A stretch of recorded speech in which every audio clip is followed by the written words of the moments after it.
माँ महागौरी की कथा। आज की कथा है माँ महागौरी की। कहते हैं उनकी कथा सुनने से जीवन की सारी बाधाएं दूर हो जाती हैं और मनुष्य को शांति, पवित्रता और खुशियों से भरा जीवन मिलता है। माँ महागौरी का तेज ऐसा है जो भक्तों के सारे पाप धो देता है और उन्हें एक नया जीवन प्रदान करता है। आइए जानते हैं माँ महागौरी की यह दिव्य कथा। नवरात्रि का 8वां दिन माँ महागौरी की आराधना को समर्पित है, जिनका स्वरूप हिम के समान श्वेत, निर्मल और आलोकमय है, जिनके वृषभ वाहन की गर्जना से अंधकार कांप उठता है और जिनके 4 करों में त्रिशूल, डमरू, वरमुद्रा और अभय मुद्रा शोभायमान है। माँ महागौरी को देखकर ऐसा प्रतीत होता है मानो पूर्णिमा की चांदनी ने साक्षात रूप धारण कर लिया हो। वह भक्तों के लिए पवित्रता, शांति और मोक्ष का प्रतीक है। किंतु जब अधर्म अपने चरम पर हो और राक्षसों का आतंक त्रिलोक को कंपा दे, तब यही शांत स्वरूप भयंकर युद्धांगना बन जाती है और असुरों का संहार करती है। कथा प्रारंभ होती है उस काल से जब शुंभ और निशुंभ का अत्याचार चरम सीमा पर पहुंच चुका था। उनकी सेनाएं देवताओं को हराकर स्वर्गलोक पर अधिकार कर चुकी थी। इंद्र, अग्नि, वरुण, वायु और यम तक अपने अधिकारों से वंचित कर दिए गए थे। असुर नित्य यज्ञों का विध्वंस कर देते, आश्रमों को जलाते और ऋषियों की तपस्या भंग करते, गौ माता का हरण करके उनकी हत्या करते, स्त्रियों और बालकों पर अत्याचार करते और यहाँ तक कि मंदिरों की मूर्तियों को तोड़कर अपमानित करते। त्रिलोक का संतुलन डगमगा गया था। चारों दिशाओं में केवल भय और निराशा का साम्राज्य था। देवता, जिनके तेज और बल का कभी कोई सामना नहीं कर सकता था, अब निराश और व्यथित होकर महाशक्ति की शरण में गए। उन्होंने हिमालय पर्वत की ऊंचाइयों पर जाकर प्रार्थना की, हे आदिशक्ति, हे जगदम्बा, आप ही सृष्टि की जननी हैं, आप ही पालनहार हैं और आप ही संहारिणी हैं। आज हम सब आपके चरणों में आश्रित हैं।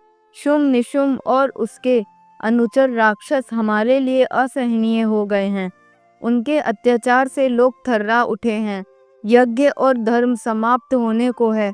कृपया करके इस दुख का अंत कीजिए। देवताओं के करुण स्वर, उनके आंसुओं और उनकी व्याकुल पुकार से वातावरण गूंज उठा। उनकी वाणी में श्रद्धा भी थी और भय भी, किंतु सबसे गहरा भाव था आशा का कि जगदम्बा उन्हें इस विपत्ति से मुक्त करेंगी। उसी समय महाशक्ति का दिव्य तेज प्रकट हुआ। आकाश में एक श्वेत ज्योति फूटी, चारों ओर प्रकाश फैल गया और हिमालय की गोद से एक निर्मल चंद्रमा जैसी शीतल और उज्जवल देवी प्रकट हुई। वह देवी माँ महागौरी। उनका रूप इतना श्वेत था कि स्वयं हिम भी उनके सामने फीका लगने लगा। उनके श्वेत वस्त्र, श्वेत आभूषण और उनके चारों ओर फैली दिव्य आभा ने देवताओं के हृदयों को आलोकित कर दिया। वह वृषभ पर आरूढ़ थीं। उनके एक कर में त्रिशूल था जो धर्म की रक्षा का प्रतीक था। दूसरे में डमरू था जिसकी ध्वनि समस्त ब्रह्मांड में लय और संतुलन उत्पन्न करती थी। तीसरे हाथ में वर मुद्रा थी जिससे वह भक्तों को आशीर्वाद देती थी और चौथे हाथ में अभय मुद्रा थी जिससे वह भय को दूर कर निर्भयता प्रदान करती थी। उन्हें देखकर देवताओं के हृदयों में शांति का संचार हुआ। उन्होंने मिलकर स्तुति की, हे महागौरी, आप ही वह प्रकाश हैं जो अंधकार को मिटाता है। आप ही वह करुणा है जो दुख को हरती हैं। आप ही वह शक्ति हैं जो अधर्म का नाश करती हैं। लेकिन इस समय एक विशेष दानव सबसे बड़ा संकट बना हुआ था। उसका नाम था धूम्राक्ष। वह शुंभ निशुंभ का विशेष सेनापति था और उसने तप करके वरदान पाया था कि उसके धुएं से कोई भी दिशा, कोई भी प्राणी बच नहीं सकेगा। उसका धुआं सबको अंधा और शक्तिहीन कर देगा। जब वह क्रोधित होता तो उसकी फूंक से इतना गाढ़ा धुआं उठता कि सूर्य का प्रकाश भी लुप्त हो जाता, आकाश काला पड़ जाता और भूमि राख जैसी प्रतीत होती। उसने असंख्य नगरों को जला दिया था, ऋषियों के आश्रमों को धुएं से भरकर उन्हें मूर्छित कर दिया था और गौ माता को दम घोटकर मार दिया था। उसका आतंक ऐसा था कि बच्चे उसके नाम से कांप जाते और वृद्ध उसकी चर्चा से थर्राने लगते। वह गर्व से घोषणा करता था, मेरा धुआं स्वयं सूर्य को निगल जाता है। यह श्वेत वर्णी कोई देवी मेरा क्या कर लेगी? प्रकाश अंधकार को कैसे मिटा सकता है? यही अहंकार उसका सबसे बड़ा शस्त्र था और वही उसके अंत का कारण भी बनने वाला था। जब उसे ज्ञात हुआ कि एक नई देवी प्रकट हुई हैं जिनका नाम महागौरी है, तो वह पहले हंसा और अपने दूतों से कहा, जाकर देखो यह कैसी श्वेत कन्या है जो मेरे धुएं को मिटा सकेगी। मैं अपने धुएं की आंधी से उसे ढक दूंगा। दूतों ने जब माँ महागौरी का स्वरूप देखा तो लौटकर धूम्राक्ष को बताया कि उनका तेज असहनीय है। उनकी आभा सूर्य से भी प्रखर और चंद्रमा से भी शीतल है। उनका दर्शन मात्र ही अंधकार को मिटा देता है। किंतु धूम्राक्ष ने इसे उपहास में उड़ा दिया और स्वयं युद्ध के लिए निकल पड़ा। रणभूमि सज गई, आकाश में मेघ गरजने लगे, धरती कांप उठी। असुरों ने नगाड़े बजाए और युद्ध का घोष किया। माँ महागौरी अपने वृषभ पर आरूढ़ होकर रणभूमि में उतरी। उनकी श्वेत आभा से चारों ओर प्रकाश फैल गया। देवताओं ने उनकी जय जयकार की और असुरों ने उपहास करते हुए कहा, यह कोमल स्वरूप युद्ध भूमि के योग्य नहीं, यह तो आश्रमों और पूजा के योग्य है। इसे देखकर भय नहीं, हंसी आती है। माँ महागौरी ने शांत किंतु दृढ़ स्वर में कहा, धूम्राक्ष, तेरा अहंकार ही तेरा अंत है। आज तेरे धुएं का साम्राज्य मेरे प्रकाश में विलीन हो जाएगा, क्योंकि अंधकार चाहे कितना भी गहरा हो, प्रकाश की एक किरण उसे मिटाने के लिए पर्याप्त है। यह सुनकर धूम्राक्ष क्रोध से तमतमा उठा और उसने अपनी पहली फूंक से ऐसा घना धुआं फैलाया कि रणभूमि अंधकार में डूब गई। सैनिक दिशा भ्रमित हो गए, देवता भयभीत हो गए और असुर हर्ष से चिल्लाने लगे।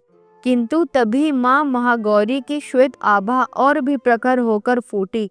उनका तेज इतना दिव्य था कि उसने धुएं को चीरकर प्रकाश फैला दिया। रणभूमि पुनः आलोकित हो गई।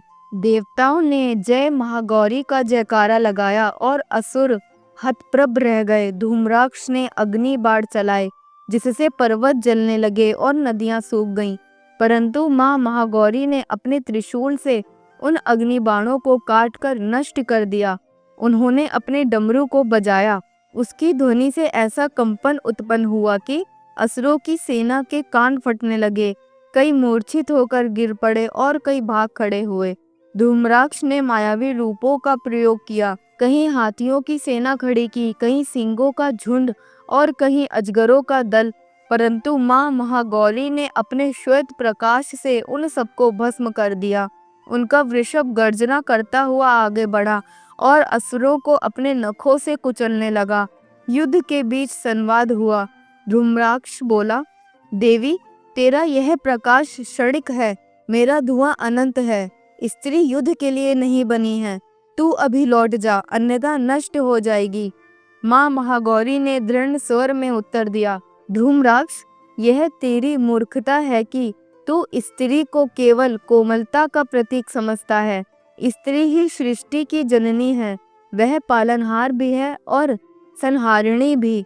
आज तू देखेगा कि स्त्री का संहारिणी रूप क्या कर सकता है। इसके बाद युद्ध और भी भयंकर हो गया। धूम्राक्ष ने अपनी संपूर्ण शक्ति एकत्र कर इतनी गाढ़ी धुएं की दीवार खड़ी की कि प्रकाश काला हो गया और पृथ्वी कांपने लगी।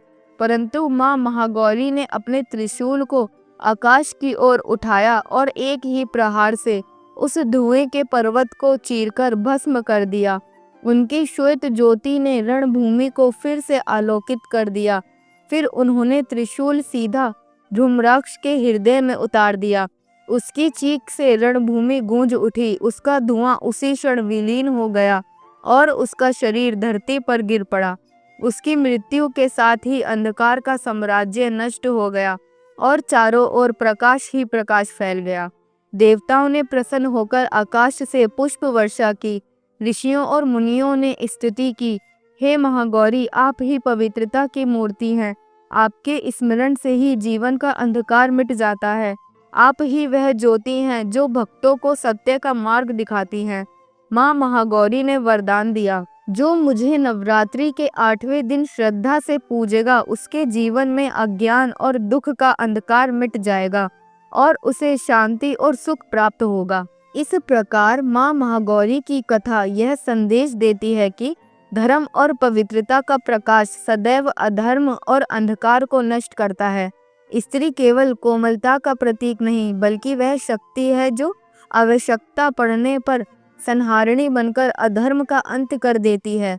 नवरात्रि के 8वें दिन उनकी पूजा करके भक्त अपने जीवन को निर्मल और अलौकिक बना लेते हैं, जैसे अंधकार में दीपक प्रज्वलित कर दिया गया हो। दोस्तों, अगर आप भी माँ महागौरी के आशीर्वाद से अपना जीवन पवित्र और सफल बनाना चाहते हैं तो इस कथा को लाइक और शेयर करें और साथ ही कमेंट बॉक्स में जय माँ महागौरी ज़रूर लिखें और हमारे चैनल भक्ति धारा कहानियाँ को सब्सक्राइब करना ना भूलें। मिलते हैं नवरात्रि के 9वें दिन माँ सिद्धिदात्री की कथा के साथ। जब तक के लिए जय माँ महागौरी, हर हर महादेव।